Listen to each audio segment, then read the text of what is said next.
صلوات پڑھیں اور محمد و آل محمد. اللهم صل على محمد وآل محمد وعجل فرجهم.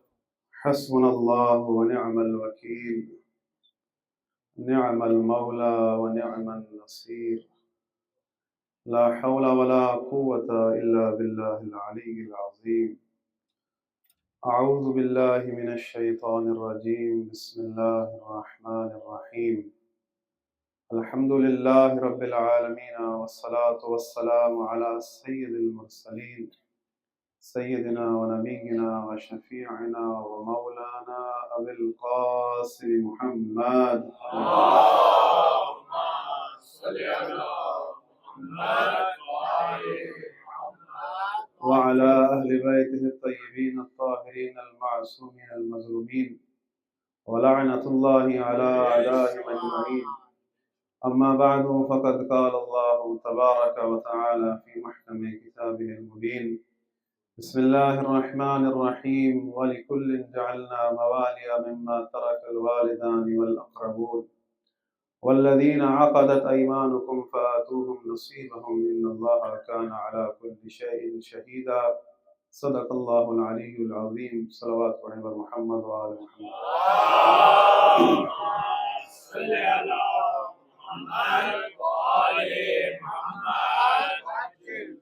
اللہ رب العالمین سے دعا ہے کہ جو فاتحہ ہم نے پڑھے اس کا ثواب بانیان مجلس کے جو بھی مرحومین اس دنیا سے چلے گئے من جملہ تمام مومنین یا رب العالمین انہیں بطور ہدیہ پیش کرتے ہیں، قبول فرما. اور محمد و آل محمد علیہ السلام کی شفاعت نصیب فرما.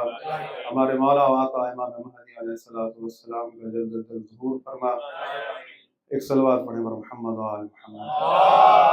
اللهم صل على محمد وآل محمد وعجل فرجهم. خمسہ مجالس توسط امام بارگاہ علمدار و ائمہ کی طرف سے جاری ہے اور آج اس کی دوسری مجلس ہے، اور ہمارا موضوع ہے وصیت رسول اللہ صلی اللہ علیہ وآلہ وسلم. گزشتہ مجلس کا ایک چھوٹا سا تذکرہ کرنا چاہوں گا کہ ایک چیز میں نے آپ کے سامنے پیش کی تھی کہ انتخاب، ہر مومن کا انتخاب طیبات ہے، اور دنیا کے اندر اگر انتخاب میں خرابی ہو جائے تو معاشر انسان کی بہت خراب ہے. اسی بات کو جاری رکھتے ہوئے آگے، کیونکہ جو سرنامہ کلام میں آیت پڑھی ہے ضروری یہ ہے کہ اس کا بھی خلاصہ کرتے جائیں تاکہ آگے بڑھتے جائیں. پر آپ پہلے تھوڑا آگے تشریف لے آئیں جو مومنین بکھرے ہوئے بیٹھے ہیں، کیونکہ شہد کی مکھیاں آپ دیکھتے ہیں چھتے پر ایسے نہیں ہوتی. صلوات على محمد وآل محمد. اللهم صل على محمد وآل محمد وعجل فرجهم. یہاں ایک مجھے ایک آیت یاد آ گئی، سورہ مجادلہ کی، کہ اللہ رب العالمین فرماتا ہے کہ یا ایھا الذین آمنوا، اے لوگو جو ایمان لائے ہو، اذا قیل لکم تفصحوا فی المجالس فافصحوا یفصح اللہ لکم. اے لوگو جو ایمان لائے ہو، اگر تم سے کہا جائے کہ مجلس میں کھل کر بیٹھو تو کھل کر بیٹھا کرو. توجہ ذرا محترم، لیکن فرش ادا کا قانون کچھ اور ہے،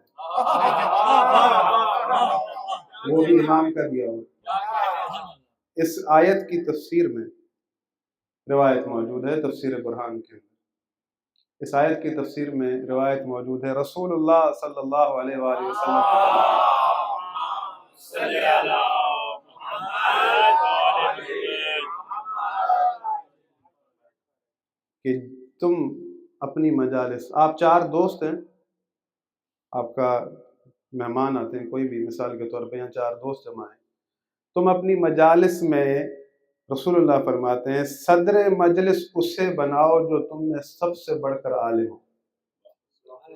اسے اس مسند پر بٹھاؤ، صدر مجلس اسے بناؤ کہ جو تم میں سب سے بڑھ کر عالم ہو، جس کی دانائی سب سے بڑھ کر ہو، جس کے پاس حکمت سب سے بڑھ کر ہو، اسے اپنا صدر مجلس بناؤ، اسے وہ سیٹ دو کہ جس کا وہ حقدار ہے. تم میں خود انتخاب کرو کہ جو ہم میں سب سے بڑھ کر عالم ہے اسے بٹھاؤ. سکھا کون رہے؟ رسول اللہ. پیمانہ بھی دے رہے ہیں کیا ہونا چاہیے. ہونا کیا چاہیے اس کے اندر؟ علم ہونا چاہیے.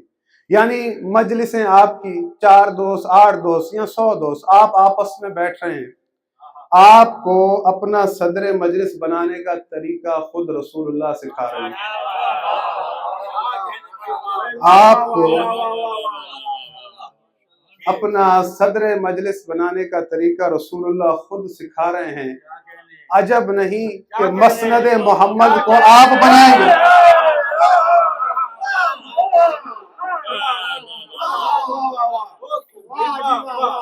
مسند محمد پر بٹھانے کا طریقہ آپ بنائیں گے. میری بات پہنچ گئی ذرا مجھے؟ اگر بات پہنچی ہے تو صلوات پڑھیں.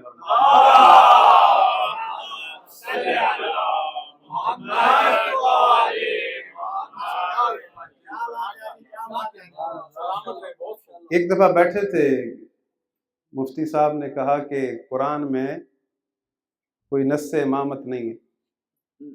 تو میں نے عرض کیا قبلہ آج ابھی اسی وقت اپنے مکتب میں عدل کو اصول دین بنا لیں، جو آیت پڑھیں گے نص امامت نہیں بنے. آج ابھی اسی وقت اپنے مکتب میں عدل کو اصول دین بنائیں، ہر آیت نص امامت نظر آئے گی. الحمدللہ رب العالمین سے شروع کریں والناس تک. تو پھر میں نے ان سے کہا کہ ایک آیت آپ بہت زیادہ پڑھتے ہیں. تو کون سی آیت؟ آپ آیت پڑھتے ہیں، لوگوں کو کہتے ہیں شادیاں بہت کرو، 4 شادیوں کی دعوت بہت دیتے ہیں. اس آیت کے اندر اگر غور و فکر کریں تو اس میں بھی نص امامت. کہا شادیوں کی اجازت جس آیت کے اندر ہے اس میں نص امامت کہاں سے آئی؟ تھوڑا سا غور و فکر کریں، پڑھیں. فَانْكِحُوا مَا طَابَ لَكُم مِّنَ النِّسَاءِ مَثْنَىٰ وَثُلَاثَ وَرُبَاعَ. نکاح کرو 2 3 4. پھر آگے کیا کہتا ہے اللہ؟ فَإِنْ خِفْتُمْ أَلَّا تَعْدِلُوا فَوَاحِدَةً. اگر تمہیں اس بات کا خوف ہے کہ تم عدل قائم نہیں کر سکتے تو فقط ایک.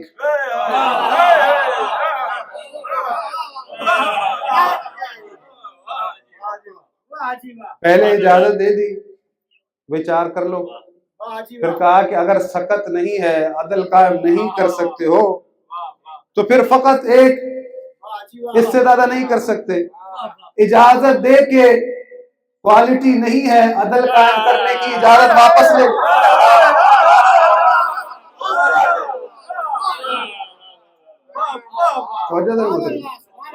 کوالٹی نہیں ہے عدل قائم کرنے کی تو بھائی تو ایک ہی پہ ٹھیک ہے.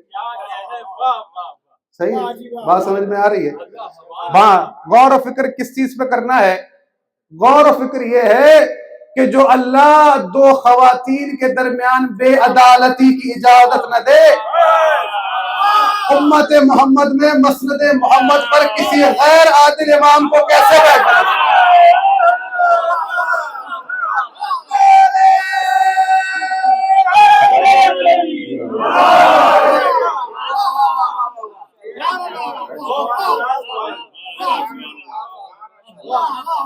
اللہ اس بات کو برداشت نہیں کرتا کہ کوئی دو خواتین کے درمیان بے عدالتی قائم کرے.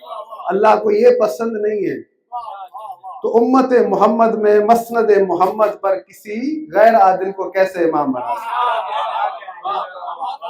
سیدھی کامن سینس کی بات. بات کیا ہے؟ غور و فکر کی. کیونکہ اللہ اس معاملے میں حساس ہے، عدل کے معاملے میں، تو اس نے عادل امام دیا ہے. آپ کی توجہ ذرا. اب میں اپنے موضوع کی طرف آؤں. آپ نے سنا، آپ نے بہت اچھا بولا. آپ کے بولنے پر بھی مجھے ایک چیز یاد آئی. کیا کروں میں، اب چیزیں یاد آتی ہیں تو ممبر سے بولنی پڑتی ہیں.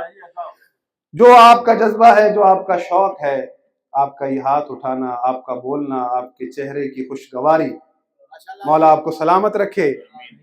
ایک دن رسول اللہ صلی اللہ علیہ وآلہ وسلم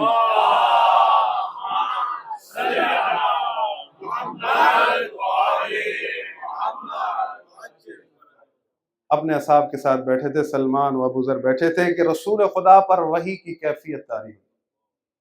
وحی کی کیفیت طاری ہوئی تو وحی کی کیفیت جب ہوتی تھی، وحی آتی تھی تو مختلف طریقے سے. بعض اوقات رسول اللہ ایسے بیٹھ جاتے تھے، آدھی آنکھیں کھلی آدھی آنکھیں بند. تو محسوس کیا سلمان و ابو ذر نے کہ رسول اللہ پر وحی آ رہی ہے. اب میری طرف توجہ کیجیے گا تاکہ آپ کو بات سمجھ آ جائے. ایسے رسول اللہ بیٹھ کے آدھی آنکھیں کھلی آدھی آنکھیں بند, تو انہوں نے محسوس کیا رسول اللہ پر وحی آ رہی ہے.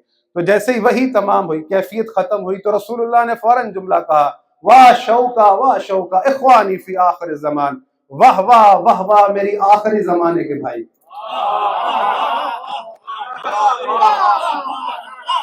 وحی کی کیفیت ختم ہوتے ہی رسول اللہ نے فوراً کہا, واہ شوقا اخوانی فی آخر زمان, واہ واہ میرے آخری زمانے کے بھائی. حضرت سلمان نے پوچھا, یا رسول اللہ کیا ہم آپ کے بھائی نہیں ہیں؟ کیوں نہیں ہو, تم میرے اصحاب ہو, خیر الاصحاب, لیکن میں اپنے آخری زمانے کے بھائیوں کی بات کر رہا ہوں. اب سلمان آپ کو پتا ہے کیا ہے, معرفت کے کون سے درجے پر ہے. تشویش میں پڑ گئے, یا رسول اللہ یہ کون لوگ ہیں جن کو آپ اپنا بھائی کہہ رہے ہیں؟ رسول اللہ نے سلمان کی کیفیت دیکھی کہ سلمان پریشان ہے, جاننا چاہتا ہے کہ یہ کون ہے. اب رسول اللہ نے چاہا کہ سلمان کی اس کیفیت کو ختم کرے. رسول اللہ نے فرمایا کہ سلمان تو جاننا چاہتا ہے کہ یہ میرے بھائی کون سے ہیں؟ کہا یا رسول اللہ کیوں نہیں, میں جاننا چاہتا. امیر المومنین قریب تشریف فرما تھے, بیٹھے تھے.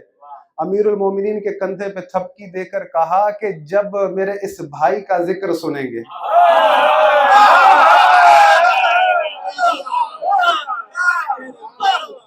سلمان تم نے مجھے دیکھا, تم نے علی کو دیکھا, تم نے میرے ساتھ وقت گزارا, لیکن میں جن کی بات کر رہا ہوں جب میرے اس بھائی علی کو دیکھیں گے, انہوں نے کبھی اپنی آنکھوں سے علی کو نہیں دیکھا ہوگا, اپنے آنکھوں سے علی کو نہیں دیکھا ہوگا, وہ عاشق علی ہوں گے علی ندیدہ, عاشق علی ہوں گے علی ندیدہ, اپنی آنکھوں سے کبھی علی کو نہیں دیکھا ہوگا, لیکن جب بھی میرے اس بھائی کا ذکر سنیں گے تو ان کے قلب جوش ماریں گے.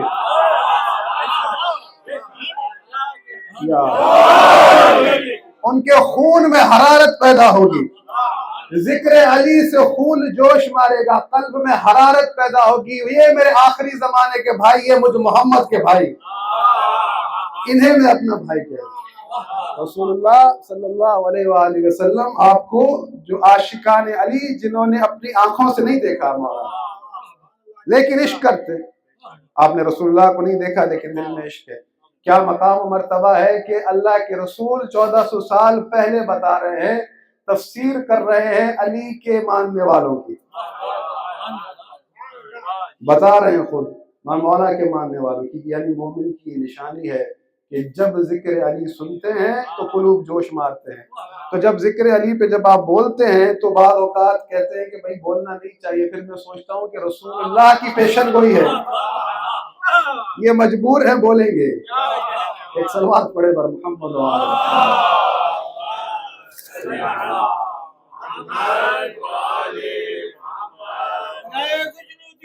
حضرت ابو طالب علیہ السلام وہ اولاد ابو طالب علیہ السلام بلند کر صلوات. اللہم صلی علی محمد و آل محمد.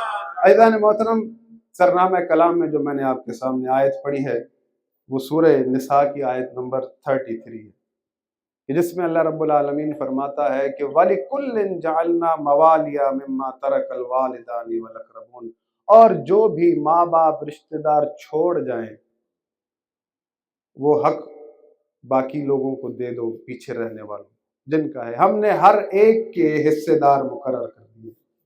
وَلِكُلٍّ جَعَلْنَا مَوَالِيَ مِمَّا تَرَكَ الْوَالِدَانِ وَالْأَقْرَبُونَ, جو بھی والدین اور رشتہ دار چھوڑ جائیں وہ ان کے وارثوں کو دے دو. ہم نے ہر ایک کے وارث مقرر کر دیے. والذین عقدت ایمانکم, جس سے کوئی عہد کرو کہ تمہیں یہ دوں گا تو وہ دے دو, اور اپنے عہد کو بھی پورا کرو اگر کسی کے ساتھ کوئی عہد کیا ہے. اللہ رب العالمین یہ فرما رہا ہے کہ ہم نے ہر ایک کے حصے دار مقرر کیے ہیں. یہ کل اللہ کا کل ہے, ہم نے ہر ایک کے حصے دار مقرر کیے ہیں. رسول اللہ صلی اللہ علیہ وآلہ وسلم کے بعد رسول اللہ صلی اللہ علیہ وآلہ وسلم کی بیٹی جو کہ سیدۃ النساء العالمین ہے, اور اللہ رب العالمین نے قرآن میں کہا ہے کہ یوصیکم اللہ فی اولادکم, میں تمہیں وصیت کرتا ہوں تمہاری اولاد کے بارے میں. للذکر مثل حظ الانثیین, بیٹے کو کتنا دینا ہے, بیٹی کو کتنا دینا ہے.